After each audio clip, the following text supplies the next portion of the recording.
सोनिया तो आप सभी को स्वागत करती हूँ अपने यूट्यूब चैनल पे। आप सभी के बीच में देवी पचरा लेकर आई हूँ। आप लोग फुल वॉच करके सुनिएगा, उसके बाद कमेंट में बताइएगा मेरा देवी गीत कैसे लगा आपको। चलिए मैं सुना रही हूँ।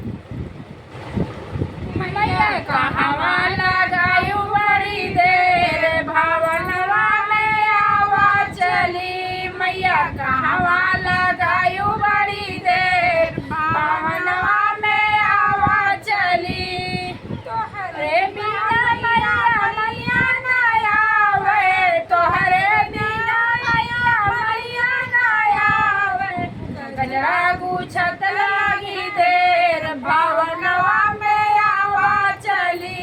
मैया का हवाला गायु बड़ी देर भावनवा में आवा चली।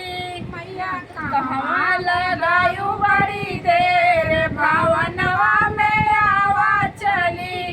तोहरे बिना मैया पंडित ना आवे, तोहरे बिना मैया पंडित ना आवे।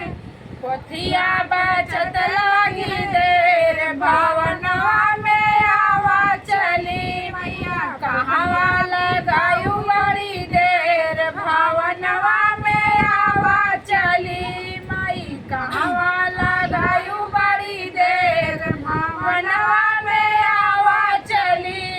तोहरे बिना मैया कोहरा ना आवे, तोहरे बिना मैया कोहरा ना आवे। कलसा सजत लगी है देर भावनवा में आवा चली। मैया का हवाला गायु बड़ी देर भावनवा में आवा चली। माई का हवाला गायु बड़ी देर भावनवा में आवा चली। जय मां भवानी।